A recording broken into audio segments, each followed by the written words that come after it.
Biden and his team are literally writing a global political strategy playbook to take on the culture wars that are being mounted from the right. Soft on words, but brutally effective at the same time. Engage relentlessly while projecting an appearance of shameless disengagement. Avoid direct confrontation, but confront it with a coalition. Wait until they start the attacks, and once they are knee deep into it, hit them back as soft and as brutal as you can. There are plenty of examples I can give you, but I will give you one and a half example. Remember the riots that engulfed the United States in June? African Americans and plenty of other people rallied across the country asking for better treatment of the minorities, and Confederate statues were taken out left, right, and center. Trump started attacking protesters as rioters and started a culture war, saying that they are trying to erase our history. And the Confederate statues were the main part of his culture war. Biden is disengaged, isn't it?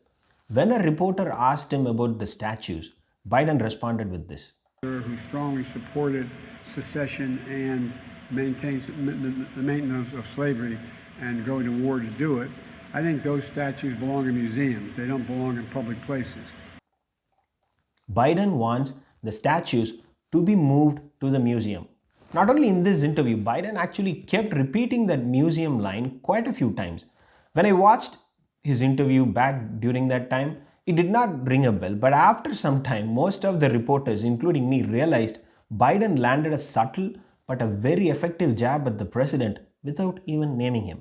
4 years ago, Trump had said that Confederate flags belong in the museum. You're the lone Republican presidential candidate who has yet to weigh in on whether or not you think the Confederate flag should be flying above the State House in South Carolina. Do you think it needs to go? I think it probably does, and I think they should put it in the museum, let it go, respect whatever it is that you have to respect because it was a point in time, and put it in a museum. But I would take it down, yes. The Trump campaign realized the trap, but sadly, they were already neck deep into the attack pit. Biden also left enough breadcrumbs for the media to pick up, and I think CNN and a couple of other outlets started running the story on Trump and how he actually asked for the Confederate flags to be moved and how he changed his stance now. Knowing there is no way to attack Biden on Confederate statues, now without giving more coverage to Trump's old comments and come out looking like an idiot, the Trump campaign quietly abandoned the attacks. The Build Back Better slogan from the Biden campaign is a direct attack on Trump's America First policy, reminding people that Trump did not do his job.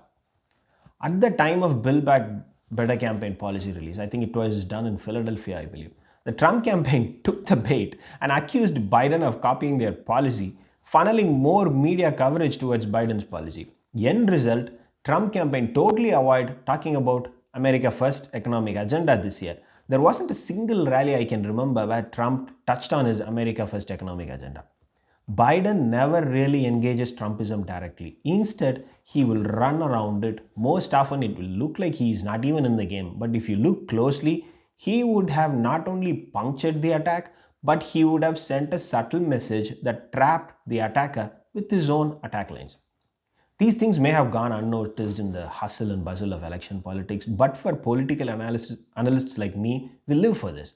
Biden is now using the same methods that he used to tame Trumpism, to trap GOP in their own box.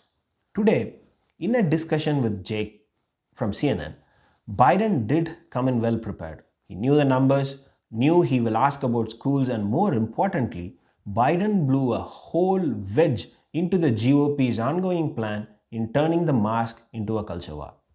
The GOP has been desperately trying to portray itself as the party of individual liberty by saying that a mask mandate cannot be enforced, and any sensible COVID management rule for them is an opportunity to paint as an attack on individual liberty. Anti-mask has been a top priority item for the GOP to turn it into a culture war and shore up their individual liberty credentials that they had lost during the 4 years of Trump. And today, Biden took a big, boring machine and drilled into it. Jake, is on the first day I'm inaugurated to say I'm going to ask the public for 100 days to mask. Just 100 days to mask. Not forever, 100 days.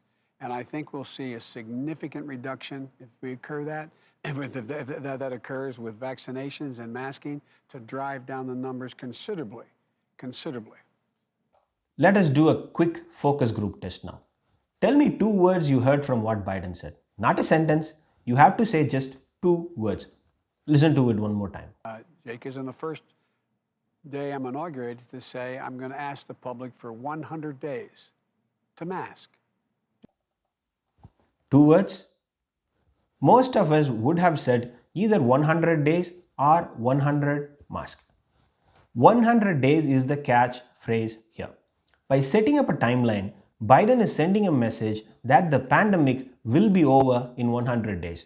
Mask becomes secondary, just a means to get to that end. Waging a culture war against that statement will send a subtle reminder to people that the other side is standing in the way to recovery. It is an extremely difficult messaging to go after. With that statement, with a 100-day mask plan, Biden wins the first culture war with the post-Trump GOP without even naming them. Soft but brutal. Thanks for watching. If you like the content, please subscribe.